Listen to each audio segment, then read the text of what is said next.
Mweno video tugenda kusiima abantu basatu respectfully nga bwe mbatadde mu order one. Ngenda kusaba regardless ku kiki obayinako ku mitima. Nsabe eno video giwa obudde. Comrade asobodde wamago wawa. Video eno gitambuze ng'otaaginga ku buli muntu gwe tugenda okwogerako. Kakasa nti eno video buli omu agifuna. Tugenda tandika ne Mukuuma Ddamula. Ow'ekitiibwa Katikkiro Charles Peter Mayiga.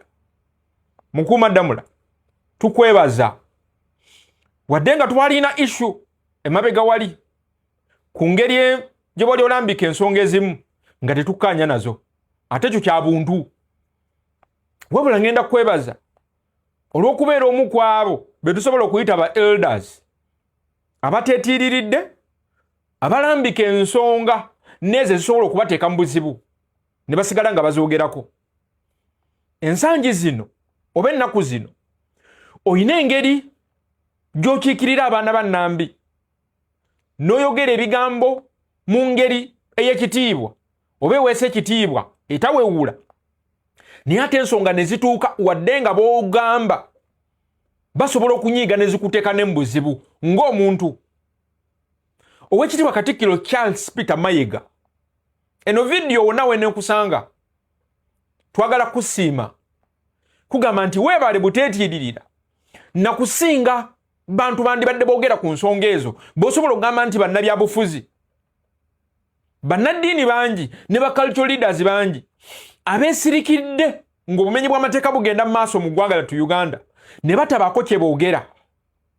Wabula obadde outspoken kuviira ddala amabega awo ng'ensonga abalala ze batya okwogerako ozoogerako ekijja ne kijja mu ngeri eweesa ekitiibwa wadde nga boobigamba kyangu nnyo okubanga Pamba baamuteeka mu matu, naye weebale butasirika kusigala ng'obajjukiza.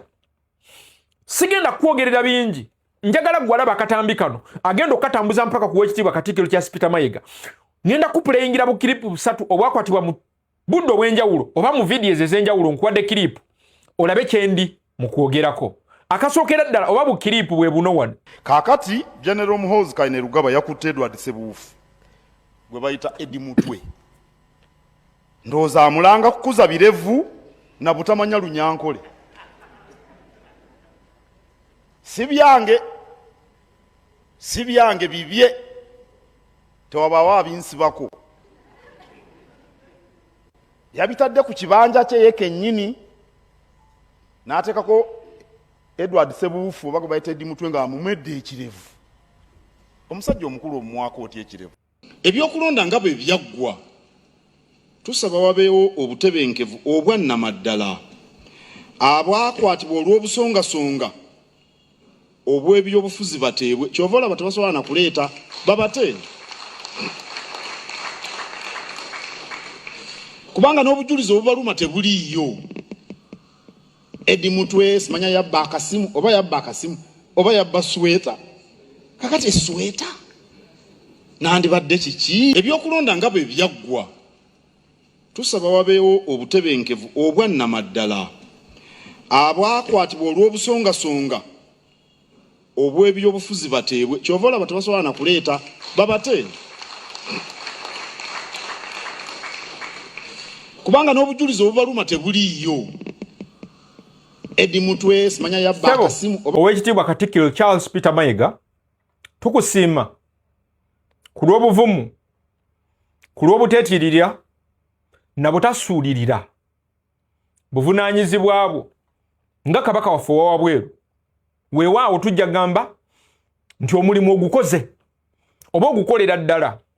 Mutulubeero tukusabe weeyongera obutasirika ng'ebikolobero n'obumenyi bw'amateeka nga bututuusibwako abaana ba Nnambi okusinga abaana ba Nnambi. With all due respect, tukwebaza mu ange era sebo video eno nawe neekusanga tuli basiimu olw'obutabeera cultural leader asirika ng'ebikyamu bigenda mu maaso mu nsi yaffe Buganda.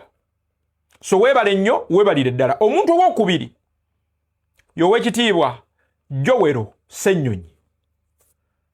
Joel Ssenyonyi twagala kwebaza na kusiima kuva ku mitima gyaffe.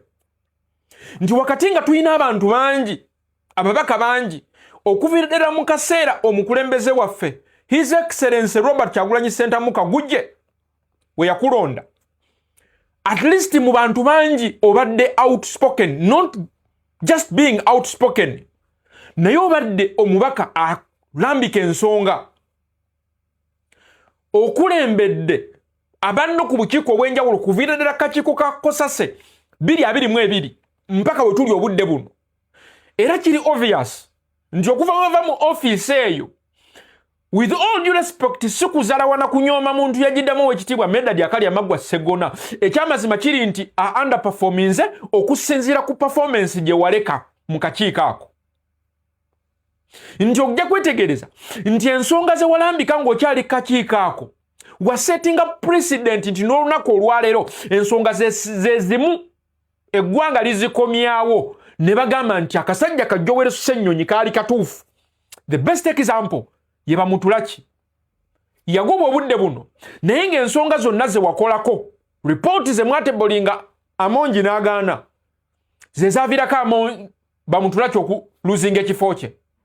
So tukwebaza wabula ekisinga okuba ekikulu mu byonna tukwebaza okuba nti osigadde opafominga nti naye wagenda ku kifo kya Loop nga His Excellency Robert Kyagulanyi Ssentamu amaze okulabamu obwo obusobozi n'akusikiza omusajja Mathias Mpuuga abasinga balowooza nti ebintu ogenda kubikola mu ngeri ya kisajja kikulu na ya kikugu. Wabula tobikoze just n'oswaza abalowooza nti ogenda kusobola, wabula ebintu obikoze even way much better than abakusooka ba Mathias Mpuuga. You've offered leadership. Vambine byali ebyekikungo nti gundi twali naye emmere Mathias Mpuuga bye yalimu nti yalina abantu banne ba opposition bye yakolagananga nabo abakadde nti kyamwanguyira ng'obba kuŋŋaanya. Twagala kwebaza kuma banno n'obasigaza nga bali kimu kyakubiri n'obeera so outspoken ng'ensonga ozirambika ate ng'ebintu obimanyi wadde nga wali wakayingira mu parliament eyo. So Oweekitiibwa Joel Ssennyonyi tukwebaliza ddala era tugamba tosirika. Ekyamazima kiri nti tokiikiridde kibiina kyo kyokka wabula orepresentinze eggwanga lyonna, kuba ekyamazima kiri nti oliidinze ttiimu ebadde ewa representation mu parliament ey'abantu ebadde ekiikirira abantu ng'ovuganya ttiimu y'abantu bosobola okuyita embuzi ebadde eri ku service eya General Yoweri Kaguta Museveni. Salutations eri Oweekitiibwa Joel Ssennyonyi. Asemba njagala owulirize wano bulungi, ye mwami ono omubaka Ssemujju Nganda. Ssemujju Nganda, osobola okuba nga baganda okukkiririza mu mukulembeze waffe ku lw'ebyokkiririzaamu ekiri personal ate ekiri very okay, kuba mu mateeka okkirizibwa, wadde nga bingi bye tutakkaanyaako naddala mu ngeri emu gy'olambikamu ensonga zaffe wakati nga naawe olina ensonga zo mu kibiina kye ekikadde n'ekipya. Naye ate njagala kusiima nti wadde nga tukkiriza nti waliwo pseudo democracy Uganda awo nti tulina abantu bangi nakyemalira bakozesa nga boogerera ddala nga bwe twogera nga basobola n'okuba nga bakufaanana. Njagala kusiimako ekintu kimu, weebale representation gy'otadde mu parliament. Ekyamazima kiri nti wadde nga tetukkiriziganya mu bintu bingi ekiri obvious ekitakwekebwa osetinze omutindo gwa representation, omubaka alina okukiikirira abantu bw'alina okuba nti alina okusoma n'okukola research ensonga n'azanja mu parliament. Kati waliwo ali mu kunyiga, sooka owulirize. Omubaka Ssemujju Nganda engeri gy'abadde arepresentingamu bannayuganda at large yengeri yemu gye tubanjamu abaka abasigadde bonna nti wadde nga tusobola okuba nga tetukkiriziganya bintu bingi nga tulina political ideologies ez'enjawulo tekikugaana ku representinga ggwanga lyonna na kwogera nsonga za Simba. Wano nno wenchalenjingira abaka baffe nti you can do better. Musobola okukola kyabadde akola lwa nsonga mu parliament agenda kubayo lwa nsonga teyatukkiririzaamu ne tumugjayo. Kati nno wano wetuba challengingira nti muteekeddwa okurepresentinga abantu whenever an opportunity is prevailed before you. Ssemujju Nganda, salutations. Senga tegaali malala na byonna bye wakkiririzaamu n'ogoberera oba n'okolagana na wamu n'omukulembeze waffe Robert Kyagulanyi Ssentamu, abantu bandi kusubiddwa. Ekyamazima kiri nti otaddewo ku mutindo gwa representation ekitwagala kwebaza nti obadde mubaka atali just wakira naye obadde representing ensonga z'abantu bangi, okoze kye bayita challenging the government. So tugamba nti salutations, woolani ekomye wano.